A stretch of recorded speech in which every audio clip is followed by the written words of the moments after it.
Let me provide you the recommendation about how to organize your folders so that you can actually practice Python with the least amount of issues. You need to have few things before you start. You need to actually have Anaconda installed. I have demonstrated how to install Anaconda and also how to use it to actually launch Jupyter Lab and then take it further. In this case, we also need to have a couple of repositories which are available as part of my GitHub account so that you can actually clone the notebooks as well as the datasets, and you should be able to practice using both the notebooks as well as dataset. You can actually access my GitHub account by going to github.com/dgadiraju. In this, we have a couple of repositories. They are nothing but ITversity books and RetailDB. ITversity books is the one which contain content, and RetailDB is the one which contain the dataset. I want to clone both the repositories. Let me open in a new tab. Let me clone it by clicking on this cloner download, and then I just want to download the zip file on my Windows system. Same is the case with the RetailDB dataset. Just download zip and it will download the zip file here. Now you can go to the file explorer, then downloads, and you can see the compressed zip files here. I want to extract this into my home directory documents, so I can say extract all. It is actually showing the location. Instead of extracting here, I just want to use documents folder. I can actually use browse here. Click on documents. Under documents, I want to create a new folder. Let me right click on it and then say new, then folder, Python live workshop. This is my base folder to practice Python by following the content that is being covered as part of the live workshop. Now, as part of this Python live workshop, I want to create a folder by name itversity-books, and I want to extract into that. So I'm saying itversity-books and then select folder. Okay, in this case it is not working because this is not there. Let me delete it. It will automatically select this folder when I select and say select folder. Now that folder is selected and the files will be extracted into that folder. Let me say extract, and then you can see that under documents Python live workshop there is the itversity books master folder. I just want to rename by removing this master at the end. For that I can actually say F2 to rename, and then I can remove this master from here. itversity books is the folder name. Let me extract the RetailDB also. For that I am going to downloads. In the downloads, right click on the RetailDB master, extract all, and then specify the path as users dgadiraju Python live workshop, and then say select folder and then extract. You can see the RetailDB master also extracted here. You can validate the subfolders in it. Everything looks good. I also want to rename this. I just have to remove this hyphen master at the end. Now we have both the folders, one for content and the for dataset. We should be able to launch Jupyter Lab from here, and we should be able to access these things and take it further.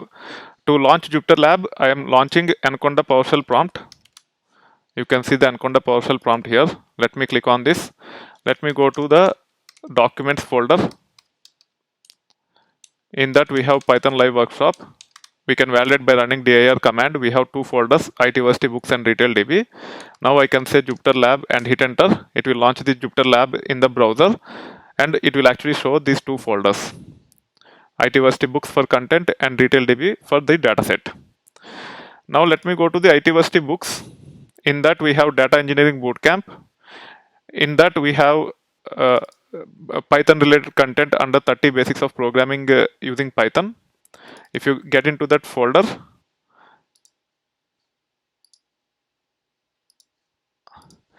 you can actually go into this file called as processing collections using loops. In this, let's say I want to read files into collections. For that we have to use the appropriate path. This is the path which I have used on my Mac. Now if you want to change it to Windows based path, what you need to do is you have to follow this approach. And what is the folder we have for the data? It is nothing but C colon users dgadiraju documents Python live workshop RetailDB blah blah blah. Let me get into the folder here. Under Python live workshop RetailDB, let's say I want to read orders data.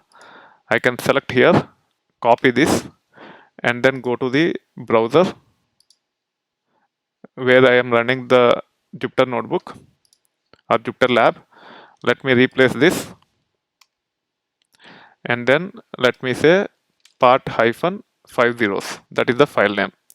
However, before running this completely, I'm actually splitting this cell into multiple cells. I want to have a separate cell for the path and separate cell for the opening the path. So let me use split cell option here.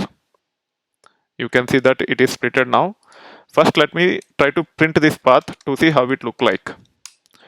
If I say print path, it is actually complaining that it is not able to identify the string. The reason is we have to escape all these backward slashes. Backward slash is a special character, and Python will not be able to treat it as a regular character. Now you can run it. However, you can see that the content is not proper. The reason is you have to escape each and every backward slash that is there as part of the path, not just the first one. So now I am actually escaping all the backward slashes in this string. Now I can run this and I should be able to print the path. Now I should be able to run this command to open the path, read the file into a string called as orders underscore raw, then orders underscore raw dot split lines to actually convert the data in the file into a collection, and the collection name is nothing but orders, and then orders colon 10 to actually print the results. As soon as you update this path in a correct way, you should be able to use the rest of the content in my notebook. This is how you should actually set up the environment on your Windows and actually start practicing using Windows environment. Make sure that the paths are updated with the appropriate path, and also the special characters such as backward slash are escaped. Then only it will work, otherwise it will not work.